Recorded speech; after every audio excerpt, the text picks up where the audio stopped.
Having the wrong niche on your channel will make you burn out, you will lose motivation, and you will eventually quit on YouTube. And it's not because you're too bad, but it's because you built your channel on a wrong foundation. In this video, I'm going to give you the right way of how you will choose your niche such that you do not waste months or years chasing it later on. Hey, and welcome back to my channel. My name is Elijah, and I help you to start, grow, and actually have a very successful YouTube channel. Let's dive into this video right about now. Most people actually overthink starting a YouTube channel, but one of the most important decisions that decides whether you're going to have progress or not is the niche you pick, because it decides who is going to watch your content, why they're going to be watching it, and whether they are going to be coming back to watch more of your content. And instead of wasting time, let me teach you how to do it the right way such that you see progress on your channel. Most people think actually a niche is a topic, but it's not.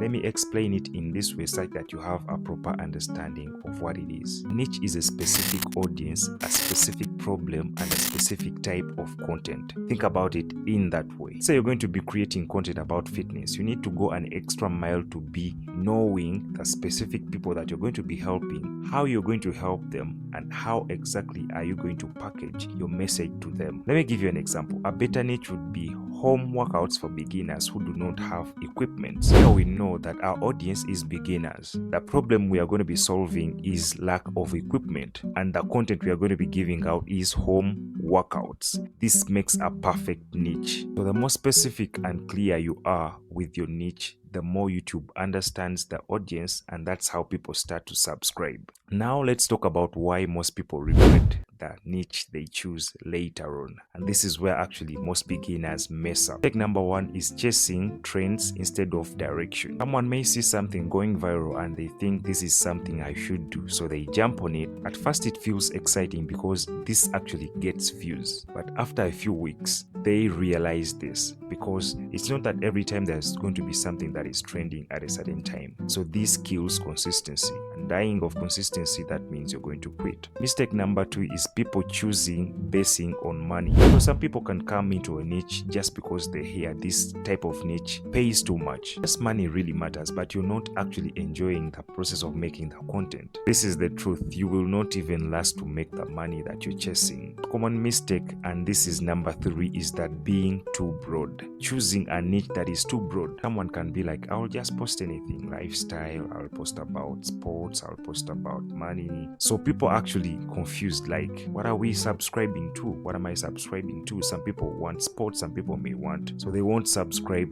anyways. Having known all of that, let's talk about what makes a good niche. You should not actually be obsessed by your niche, but you must be able to talk about it repeatedly without feeling like you're forcing yourself. You should ask yourself, can I make 50 videos and I still have more ideas about this niche? If the answer is no, then that's a wrong niche. So this means you should have a lot of interest in the niche that you are picking. A good niche must have a lot of interest in it. Point number two, a good niche must be on demand. So it doesn't really matter how much interest you have in something. If people are not searching for it, if people are not asking for it, you will not grow. If you want to know if your niche is on demand, ask yourself these three questions. Are people making videos on this niche? Are people actually reacting? Are these videos getting views? That is one of the indicators of a good niche. It should be on demand. You should also check the longevity of your niche. Some niches are exciting for 2 weeks and then they are dead. So if you're picking a niche, make sure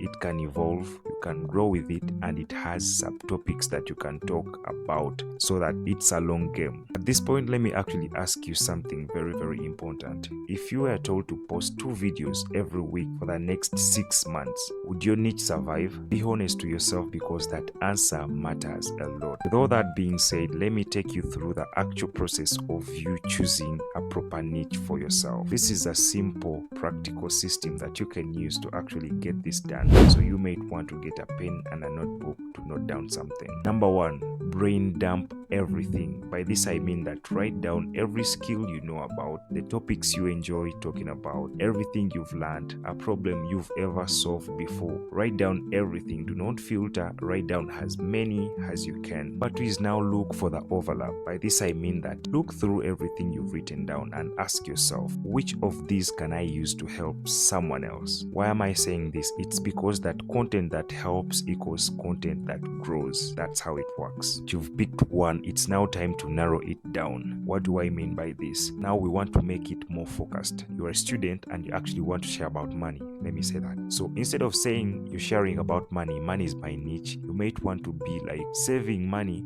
as a student. So now that we have chosen our specific niche, try to validate it.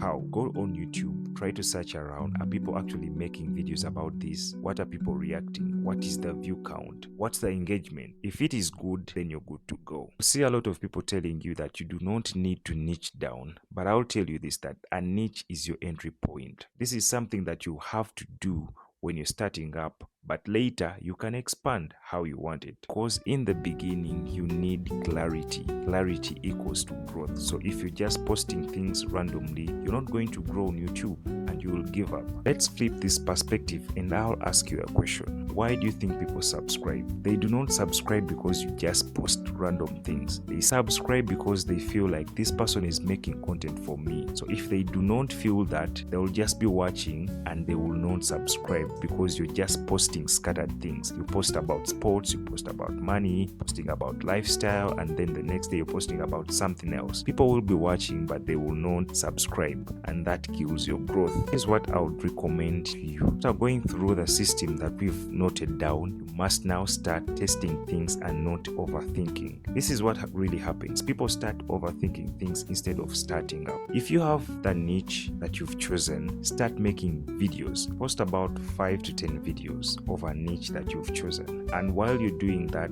look out for these 3 things. Are people actually loving this? Are people commenting? Are people appreciating? Most importantly, you must always think, do I have more ideas to share about this? This feedback is more important than anything else you learn on YouTube. Here's the truth that nobody actually tells you. There is no perfect niche, only the niche that you stick to and improve in it. Most people fail not because they chose the wrong niche, but just because they keep jumping from niche to niche. Imagine if someone just posted about 2 or 3 videos and then they're like, this niche is not working. Then they jump onto the next. So you'll keep on just testing and failing at all of them. The best advice I would give you here, first stick to one niche. Make about 5 to 10 videos as you're making the observation that I listed above. So if you feel like you're stuck right about now, what I would say to you is that do not overthink it. Start creating right about now, because the truth is that you learn more by creating videos, not by just thinking about it. If you found this video interesting, make sure you subscribe and comment with your niche in the comment section. I'll catch you guys in the next video where I'll be sharing one of the fastest growing content types. Stay tuned.